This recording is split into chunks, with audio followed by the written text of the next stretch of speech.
ඔයා මොනවා කිව්වත් මම මගේ ඩිසිෂන් එක වෙනස් කරන්නේ නැහැ. ඔයා කැමති වුණත් අකමැති වුණත් මම මගේ කසින් සිස්ටර්ව ගෙන. මම ඔයා කියන එක කියා කරන්නේ. ඔයා ඔය තරම් ඩිසපොයින්ට් වෙන්න හේතුවක් නැහැ නේ ෂෙරින්. ෂෙරින්. ටානියා තමයි ජගත්ට මැච් වෙන හරිම කෙනා ෂෙරින්. නොන්සන්ස්. අයියෝ එම කියන්නේ? මං එහෙම කියන්නේ ටානියා ජගත්ට මැච් වෙනවා නම් ජගත් ටානියාව මැරි කරන්නේ අර 3rd class lady හම්බ වෙන්න කලින්. තේරුණාද?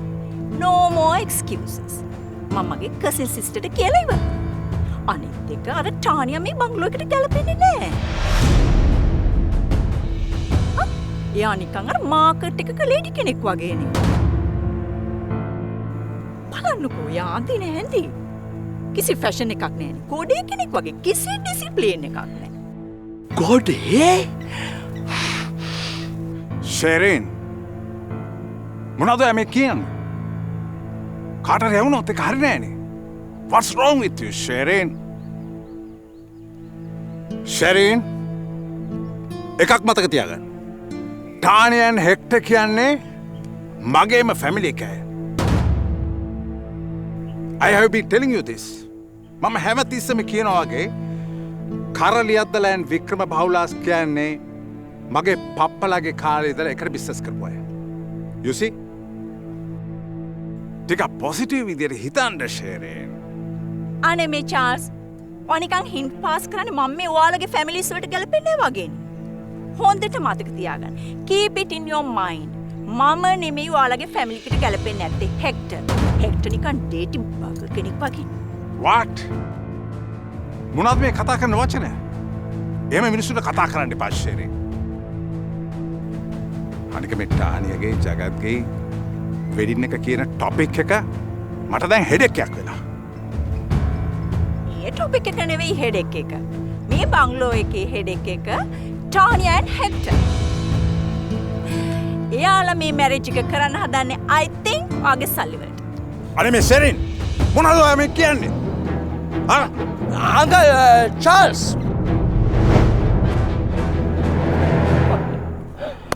Uncle, මම අංකල්ව හැම තැනම හෙව්වනේ. ෂෙරින් මැඩමුත් මෙතන ඉන්නේ.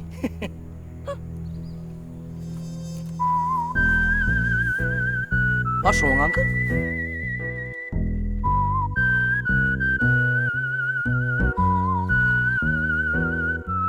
මොකක් හරි අවුලක්ද? නෑ නෑ අපේ මේ ෂෙරින් එයාගේ කසින් කෙනෙක් ගෙන්නන්න හදනවා ජගට මැරි කරන්න. Why?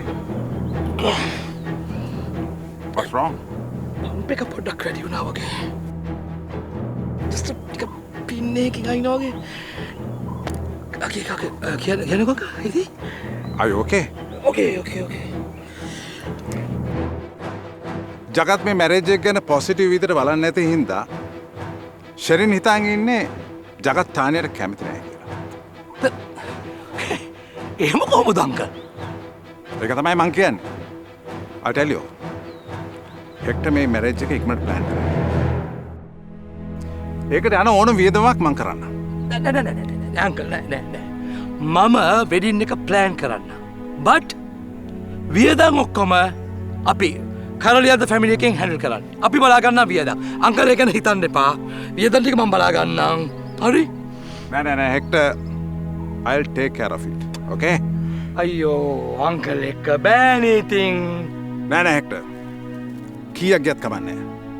මම එක කරන්න. මොකද මට ජගත්ගේ කලින් මැරේජ් එකට සහභාගී වෙන්න බැරුණානේ. මට ඒක හරියට කරන්න බැරුණා. ඒක නිසා මම මේක හරියටම කරනවා. හරි අංකල්. අංකල් වොරි වෙන්න එපා. මම ටානිත් එක්ක එකතු වෙලා මේ වෙඩින් එක රොයල් විදිහට ප්ලෑන් කරන්න. But low budget. මට අංකල්ගේ සල්ලි නාස්ති කරන්න බෑ නිකුරුනේ. Don't worry uncle. Okay. We'll see. Okay.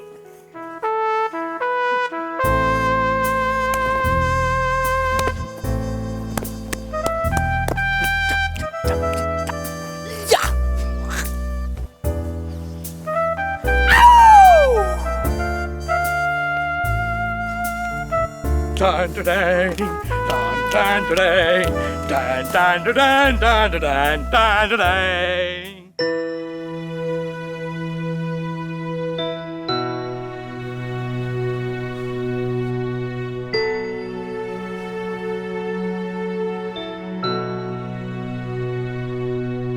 කොහෙන් කතා කරන්න තියෙනවකට කවුරුත් මොකුත්ම කියන්නේ නැහැ.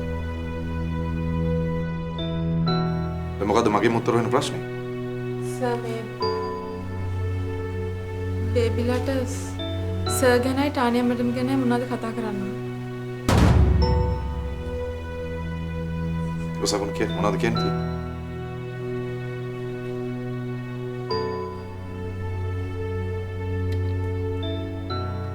සබුනි බය නැතුව හිතේ තියෙන දේ කියන්නක මම බනින්නේ නැහැ. තාත්තයි ටානියා ආන්ටි මැරි කරනවානේ. එතකොට තාත්තේ ලොකු වෙඩින් එකක් ගන්න එපා.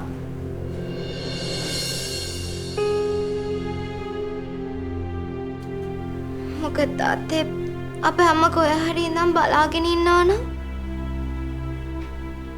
එයා ගොඩක් දුක් වෙනවා ඇති තාත්තේ. ගොඩක් අඬනවා ඇති.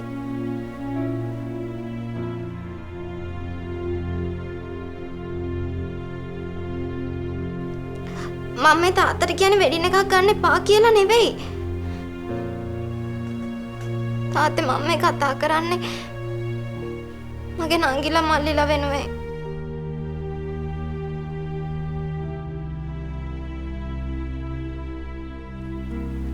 ඔව් තාත්තා. අපි එහෙම කරොත් ඒක අම්මට කරන වැරද්දක්. ඒ නිසා ලොකු වෙඩින්නක් ඕනේ නෑ. පොඩි එකක් ගමු. අනික අපේ ස්කූල් එකේ ළමයි අහයි ඒ කවුද කියලා. එයාලා දන්නවනේ අපේ අම්මා නෑ කියලා.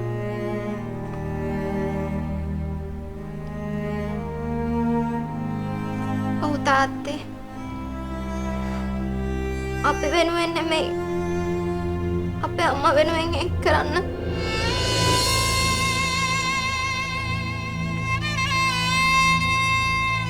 තාත්තේ මං තාත්තගෙන් කරන ආදරණීය ඉල්ලීමක් මේක.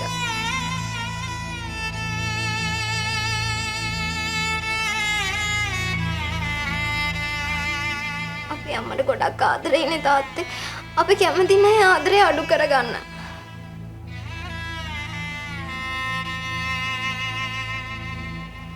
ඒක නිසා තාත්තේ ඔයගොල්ලෝගේ වෙඩින් එක පොඩියට ගන්න. ප්ලීස් තාත්තේ. අම්මා වෙනුවෙන් ඒක කරන්න තාත්තේ.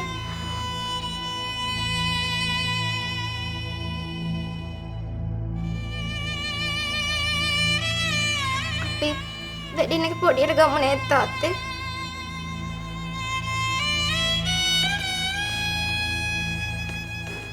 හරි. මාර පොරොන්දු වෙනවා ලොකු වෙඩින්නක් ගන්න කියලා.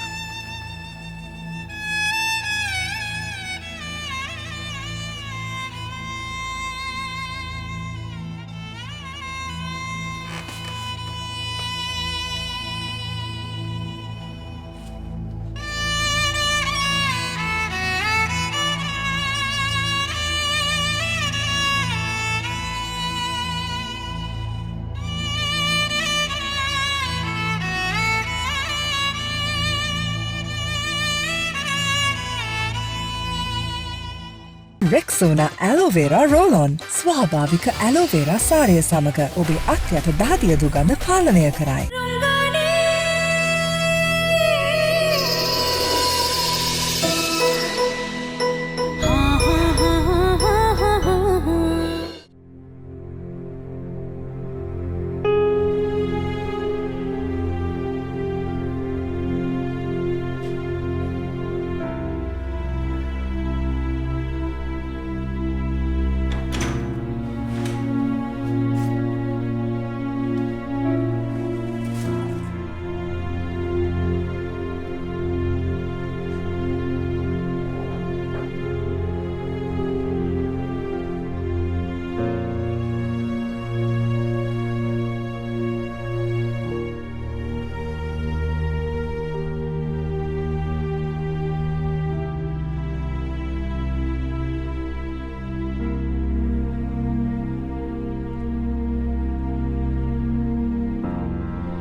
සාගරි අද වෙනදට වඩා සතුටුයි. අද මම වෙනදට වැඩිය ගොඩාක් සතුටුයි. ඇයි සාගරි? අපිට දැන් ඉන්නවා ලොකු දුවෙක් ජගත්. ලොකු දුවෙක් ඉන්න අම්මා කෙනෙක් විදියට මං අද හරි සතුටුයි.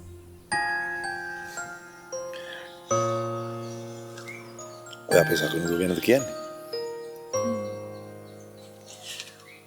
සකුණු දුව හරියට අක්කා කෙනෙක් වගේ නෙමෙයි.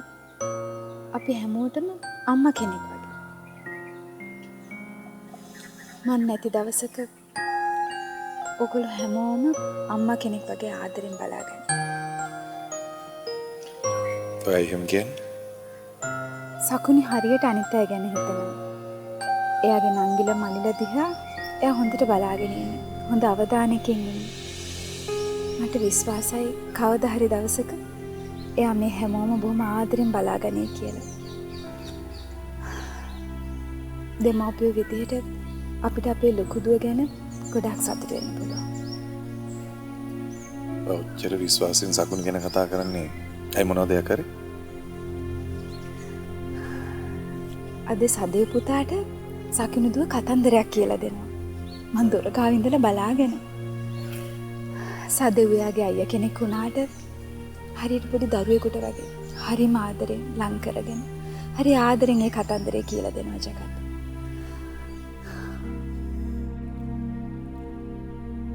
හැදෙන ගහ දෙපැත්තෙන් පේනවා වගේ ওই ගුණධර්මත් එක්කමනේ සකුණු දුවේ ලොකු වෙන්නේ. ඒ හැම දෙයකටම හේතුව ඔයා සාගරේ. එයා ඒ දේවල් ඉගෙන ගන්නවා දිහා බලාගෙන. මටත් සමහරලාට තේරෙනවා සකුණු දුව අනිත් හැමෝටම වඩා විශේෂයි කියලා. අපි මේ හැමදේම පරිස්සම් කරගන්න ඕනේ ජගත්. හැමදේම. ඔව් සාගරේ. අපිට ඒක පුළුවන්.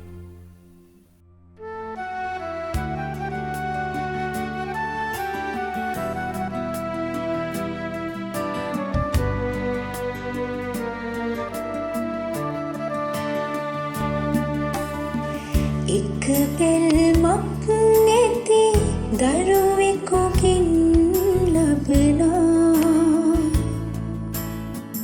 සතුටු හැඟුම් හරි සුපින්වරයි අනාගතේ පෙර නිමිති කියා දෙන යහගුණ ටික ටික ලියලයි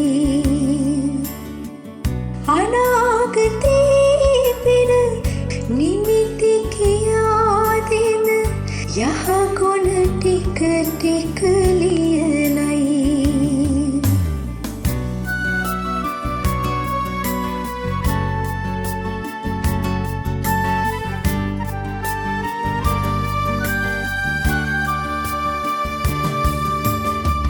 සොයුරු සොයුරියන් ගැන විහිසින සිත දයාබරයි කරුණාවයි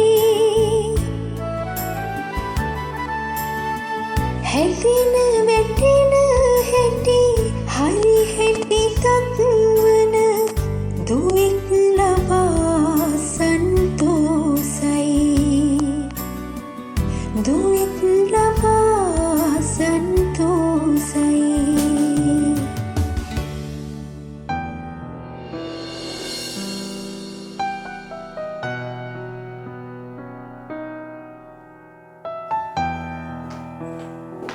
ජගත් ජගත් මම වාට මේ කියන්න ආවේ මම මේ විකි අංකල් හම්බෙලා ආවේ විකි අංකල් කිව්වා වෙඩින් එක ඔක්කොම ප්ලෑන් කරන්න කියලා. නානිය මම වෙඩින් එක ප්ලෑන් කරනවා මොන හරි දැනගන්න දෙයක් තියෙනවා නම් මම වාට කතා කරන්න. ඔයාට තියෙන්නේ එදාට වෙඩින් එකට සහභාගී වෙන්න විතරයි. ඕනම දෙයක් තියෙනවා නම් මම වාට කතා කරන්න. ඊට ඇර ඔය නැකත් වැඩ අනිත් ඉම්පෝටන්ට් දේවල් ඒ ඔක්කොම අපි දෙන්න ප්ලෑන් කරනවා. මොකද ඔයාට මේක බාර දීලා හිටියොත් මේ කිසි දෙයක් වෙන්නේ නැහැ.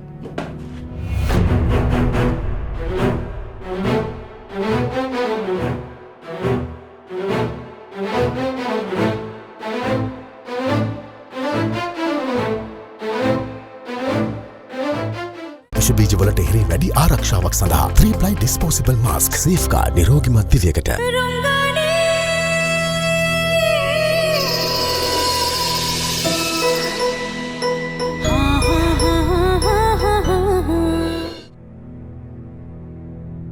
මේ මට නම් ඒ වෙලාවේ තේරුනේ මම බුල්ඩෝසරයකට හැප්පුණා වගේ. වැඩ දන්න නිසා අත තියලා බේරුණා. බේරුණා? ඔයා මොන බේරුණාද? අර හතරාතේ වැටලා හිටියේ.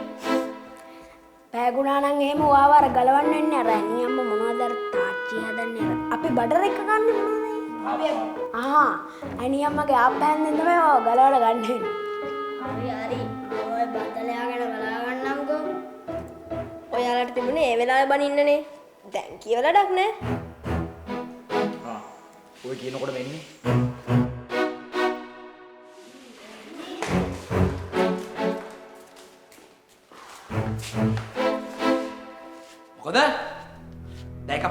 ඇවිල්ලා පාඩමක් ඉගෙන ගත්තේ නැද්ද?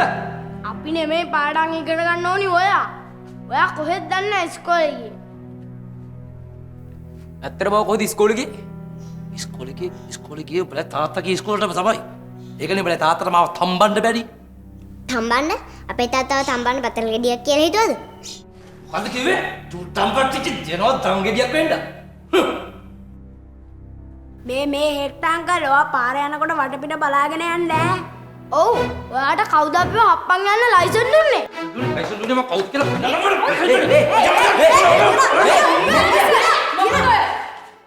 සත්සරණි මේ හෙට්ටංකල් සවින්දු අයවැය සංදීප් මල්ලි සනුකුමලි තල්ලු කරන් ගිහින්. එයාලා වැටිලා. තල්ලු කරේ නෑ. හැප්පුණා. මං තල්ලු කරා නම් එහෙ මුන් ටික ඉන්නේ වත්තෙනුත් එහා. ආරේ ඉන්නකොට ටිකක් කල්පනාවෙන් ඉන්න ඕනේ. කවුරු හරි එනකොට අයින් වෙන්න ඕනේ. අනේ මේ ඉතින් ඕනත් තිබ්බට අයින් වෙලා ඉන්න. ඉතින් ඔයාත් තිබ්බන් සොරි කියන්නේ. සොරි කියන්නේ? මේ කරලියක් දාලා කාටවත් සොරි කියන්නේ නැහැ. සොරි කියන්නේ. මම වෙඩින් එකේ වැඩ ඇරේන්ජ් කරද්දි මේ කට්ටියම ගන්න හිටියේ පේජ් බෝයිලට ෆ්ලවර් ගර්ල්ස්ලට එකෙක්වත් ගන්න. එකෙක් ගන්න. අපි එනවා කිව්වද? අපි ගන්නෙත් නෑ. කවුද ගන්නෙ? එකෙක්ව ගන්න. ඔයා කැමතිද? ඔයා කැමති නම් සත්සරණී මට පුළුවන් ඔයාව බ්‍රයිඩ්ස්මේඩ් දාන්න. එතකොට ඔයා බ්‍රයිඩ්ස්මේඩ් මම page boy. Sorry page boy නෙමෙයි. මම බෙස්ට්. හරි? ජගා මෙහෙම, ටානි මෙහෙම, ඔයා මෙහෙම, මම මෙහෙම. Nice photo. මොකද කියන්නේ? ඔයා කැමතිද බ්‍රයිඩ්ස්මේඩ් වෙන්න සත්සරණී? කාර යම් බබල් එන්නකෝ. සත්සරණී. ඕන්නම් එදාට අපි මුත්තත් මාරු කරලා දාමු.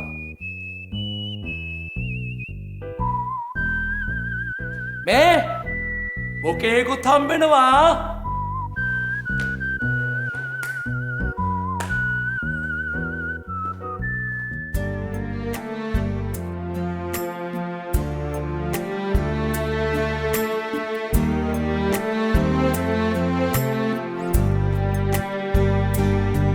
දැනෙන හැඟුම් තනිකම අතරේ කවුරුත් නොවේ මා හිත මිතුරේ බැඳිලා වෙලි උන්නා ඇසුරේ නොදනී කුමක් විදෝ සසරේ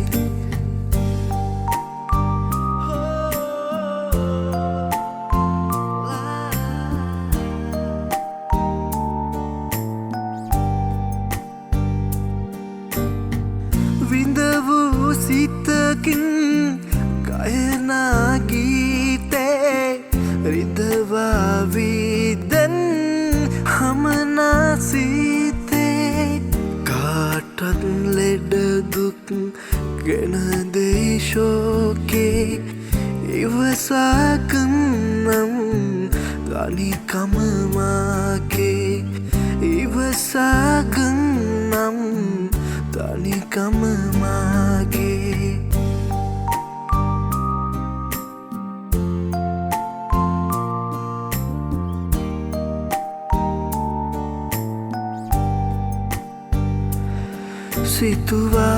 සිතුවාලුවේ තනි නොවේ කියා ආවේවත් නෑනේ තාම එයා මේ පාළුව ඉවසා ගනිමි ගයා ඇදැක ගන්නේම දැස පියා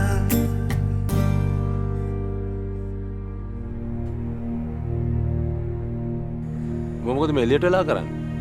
සින්දු කියන්නේ අසනීප හොඳයිද? තාම ඇඟට අමාරුයි මාමේ. නෑ ඒ තරම් ලොකු අමාරුවක් නෑ. මාම ඔය කොයන්නද? මම බංගලා පැත්තට පොඩ්ඩක් ගිහිල්ලා. ඉතින් ඔය පොත් අරන් යන්නේ මොකටද? බඩත් හරි ප්‍රශ්න තියෙන්නේ නේ. මේ සත්සරණට දෙන්න කියලා පොත් එකක් ගත්තේ. මගෙන් අද උදේ ඉල්ලුවා. කවුරුණත් ඉතින් පොතක් ඉල්ලුවම නොදින්න කාරි නෑ. ඉතින් මාමේ ඔය ටික මට දෙන්න මං ගිහින් දෙන්නම්. නෑ. උඹ යන්න ඕනේ අසනීපෙලා ඉද්දි මොකද රෝන්ද ගහන්න යනවා. අසනීපෙ වැඩි ගෙට වෙලා හිටපන්. නෑ මාම මේ උදේ තිබ්බ තරම් අමාරුවක් නෑ.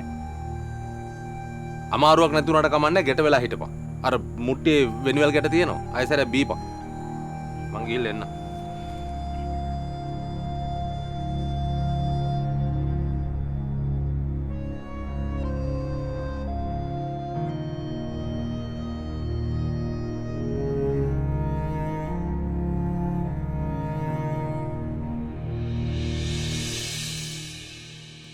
සන්සිල්ක් ලොකු බෝතලේ සේදුම් වාර 30ක් රුපියල් 16ක ඉතිරියක්.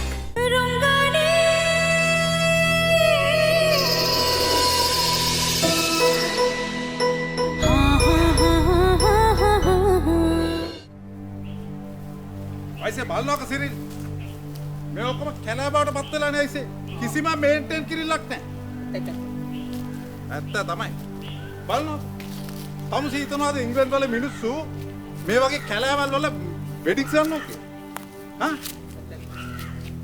බලන්න කිසිම මේන්ටේන් කිරිල්ලක් නැහැ. ගන්න දෙයක් නැහැ. අයිසේ කවුද අර අපේ ෆැක්ටරි ඉන්නේ මේ මැනේජර් අර හේවා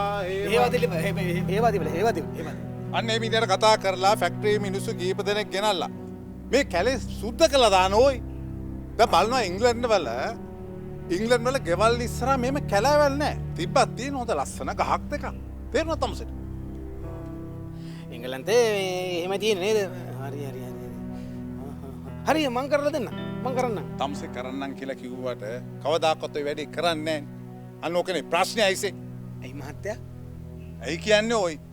තමසලා රෙස්පොන්සිබිලිටි එකක් අරගෙන වැඩක් කරගන්න බෑනේ. ඒකනේ ප්‍රශ්නේ. යනවා. ගිහලා වැඩ කරනවා. හොඳයි මහත්තයා මං කරන්න මහත්තයා. හරි.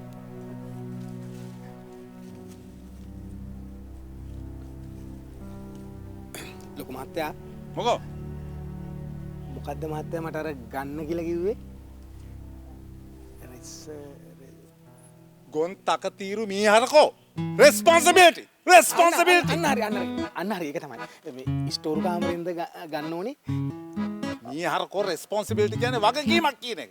තමසේ වගකීම කියන එකේ වචනේ තේරුමක්වත් දන්නේ නැතුව කොහොමද ඒ දේ ඉෂ්ට කරන්නේ? හා? කොහොමද ඉෂ්ට කරන්නේ? හරි මං වගකීමෙන් වැඩ කරන්න ලොකු මහත්තයා. හරි මං කරන්න.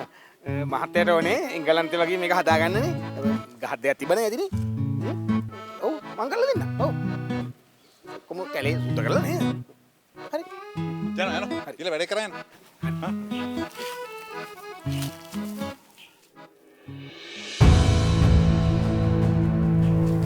මේ සිරිල්. මේනා. කවුද අර මිනිහෙක් මේ පැත්තට එනවා පේන්නේ? කවුද?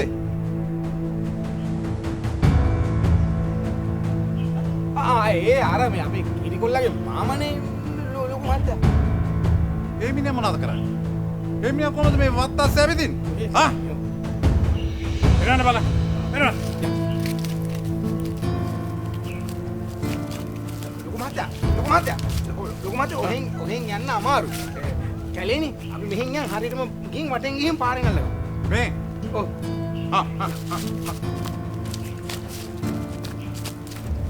එන්න.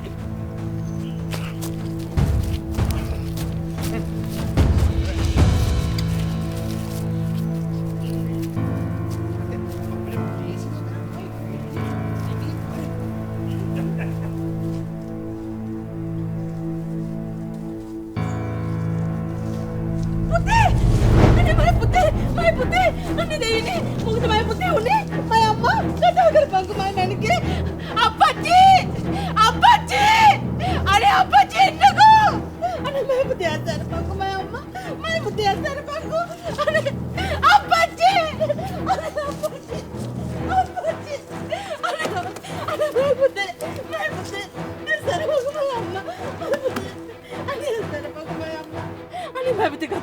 මයි පුතේ. අනේ අප්පච්චි එන්නකෝ. අනේ අසරපම් මයි පුතේ. අනේ දිනෙත් අසරපම් මයි පුතේ. මල්ලි! අනේ ඔබ කොහෙද මල්ලි? අනේ මයි පුතේ කතා කරමු. අප්පච්චි කුමාරා! මල්ලි වරෙන්කෝ! අනේ අප්පච්චි බලන්නකෝ මයි පුතා. අනේ ජෝඩි පුතේ කතා කරපංක පුතේ. අනේ සෝමියෝ පොඩි එකාට මොකද වුනේ? අනේ දන්නේ අප්පච්චි මෙතන වැටලා හිටියා. අසරපම්කෝ. අනේ අප්පච්චි මල්ලි කොහෙ? කුමාරෝ!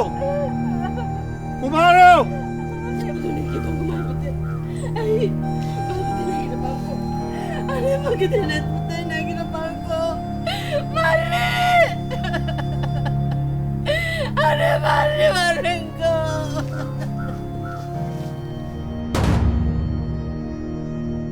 මුංගේ හිතේ මේ කබලක් ගෙහෙර මෙහෙම කිහිල්ල ගහගෙන එහෙට මෙහෙට යනකොට ලොකු මිනිස්සු කියලා. අපිටත් තිබුණානේ ඕන්නම් අර බංගලාවේ තියෙන ටෙලිෆෝන් එකලා තියෙන ලොකු පොත අරගෙන එහෙට මෙහෙට ආඩම්බරෙන් යන්නේ. සත්‍යන්නේ මොකද්ද මේ දෙනෙක් අසනීප වෙලා කියන්නේ? එයාට මේ කරන්න ඕන වැඩ තියෙන ඕන තරම් මේ බංගලාවේ. ස්ටේටස් තියාගෙන ජීවත් වෙන්න දන්නේ නැහැ මේ ජගාක්කල්. හරි දැන් ජගත් මොනවද කරලා තියෙන්නේ?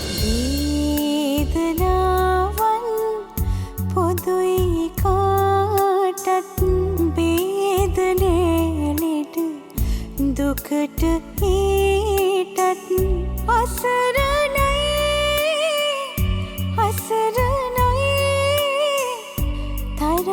තරාතිරමට වෙනස්කම් නැත ගිලන් වූදා අසරණයි